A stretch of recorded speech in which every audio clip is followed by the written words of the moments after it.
உடலில் உள்ள கெட்ட கொழுப்பை குறைக்கும் தேநீர். இந்த வீடியோவை தெரிஞ்சுக்கிறதுக்கு முன்னாடி நீங்கள் இன்னும் இந்த சேனலை சப்ஸ்கிரைப் பண்ணாமல் இருந்தீங்கன்னா சப்ஸ்கிரைப் பண்ணி பக்கத்தில் இருக்கக்கூடிய ஆல் பெல் சிம்பலை ப்ரெஸ் பண்ணிக்கோங்க. அப்போ தான் நான் போடுற வீடியோ உடனுக்குடனே உங்களுக்கு நோட்டிஃபிகேஷன் ஆகுங்க. இப்போ நம்ம வீடியோக்குள்ளே போகலாம் வாங்க. கொய்யா இலை சாறு இருக்குது பார்த்திங்களா, அதை நம்ம குடிக்கும்போது நோய் எதிர்ப்பு சக்தி அப்படிங்கிறது நமக்கு அதிகமாக கிடைக்கிது. ரத்தத்தில் சர்க்கரை அளவை கட்டுப்படுத்துது. உடல் எடை அதிகம் கொண்டவங்க கொய்யா இலை தேநீர் அருந்துவதன் மூலமாக எடையை குறைக்கவும் முடியுங்க.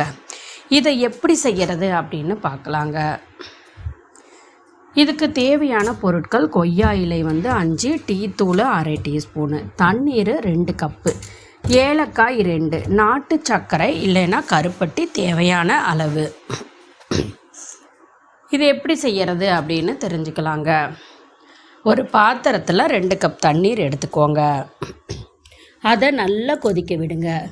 நல்லா கொதித்து வரும்போது அதில் கொஞ்சமாக டீ தூள் எடுத்து வைத்துள்ள கொய்யா இலை இதை போட்டு அதுக்கப்புறம் ஏலக்காய் சேர்த்து மிதமான தீயில நல்லா கொதிக்க விடுங்க.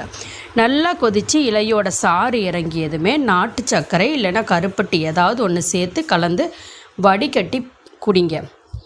இதை 3 மாதங்கள் குடிச்சு வந்தீங்கன்னா உடலில் உள்ள கெட்ட கொழுப்புகள் குறைஞ்சிடுங்க.